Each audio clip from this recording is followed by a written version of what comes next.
Hello, I'm Matthew Conner. 2 weeks before the UK launch date of the new Taylormade R1 Driver, I've got the perfect setting for this third generation white-headed driver. Let's see how it performs.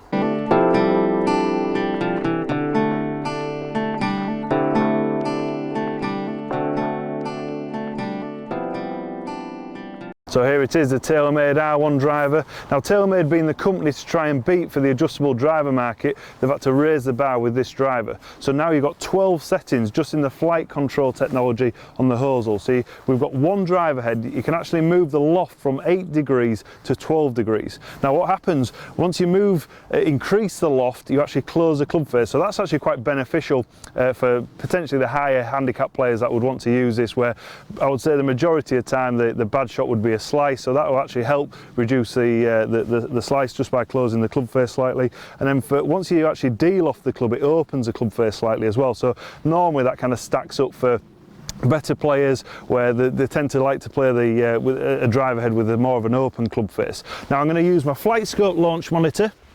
I'm going to switch this one on. I'm going to hit a few shots with it. I'm going to see how it performs.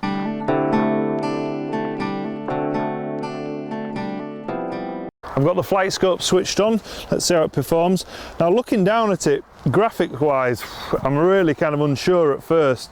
A lot more graphics than what we've seen in the previous white-headed drivers. But actually, looking down at the sole, it does look really quite good. We've got this new compass on the sole and the graphics on the sole. I think it looks really good, but flipping the club over at first, it does seem a little bit off-putting with all this extra graphics than what we've seen in any other Taylormade driver. Anyway, let's worry about the performance. Let's see how we go first.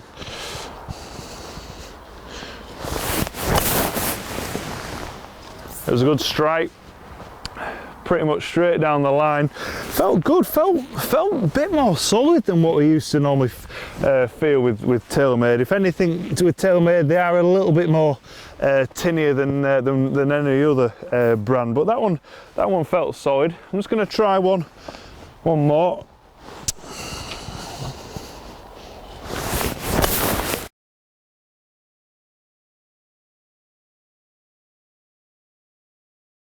Again, another good shot, pretty much straight down the line.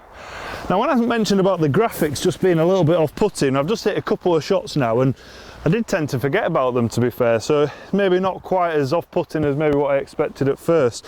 Now, feel-wise, it does feel lighter than the previous R11. I know the previous R11 was 60 grams. This is now still a RIT Thenom shaft, but it's 55 grams, so it's a little bit lighter shaft. So hopefully it's going to generate a little bit more clubhead speed than the previous one.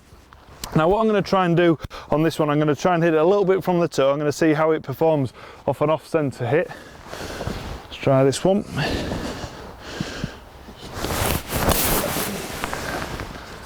Again, another good one. Just set off a little bit right at target. You'll see by the readings it's just turned back.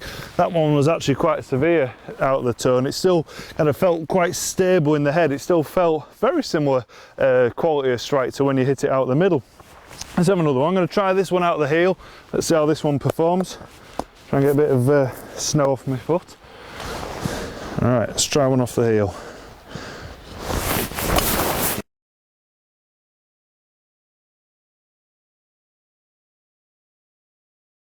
And just set off a little bit left of target, just moving back onto target.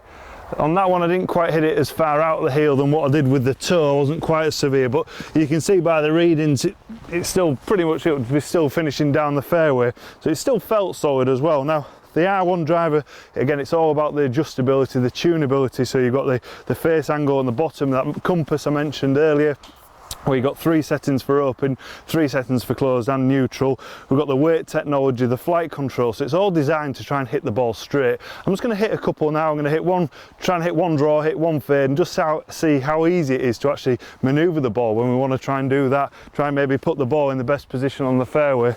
Try and get rid of a bit of snow off my foot. Right, I'm just going to try and work this one over, a little bit of a draw. Pretty simple, to be fair. That was simple. Right, let's try one with a bit of a fade. You see by the readings, it just a nice kind of movement really with the draw. Didn't have to kind of work over hard to try and get the ball to manoeuvre. Let's try one now, just a little bit of a fade.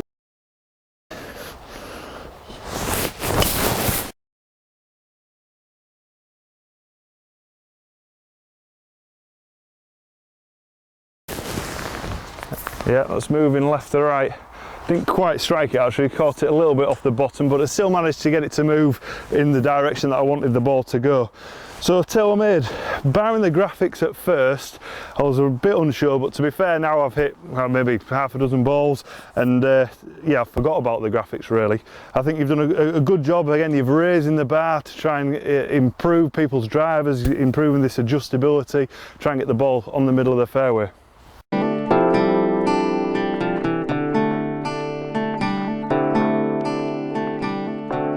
I hope you've enjoyed my review of the Taylormade R1 Driver. If you have enjoyed it, please give me some thumbs up. If you'd like me to review any more equipment, even exclusive ones like this, a couple of weeks before the UK launched it, get in contact with me, inbox me, place some comments below. I'll always try and get hold of the equipment and give you the best review. Thanks for watching.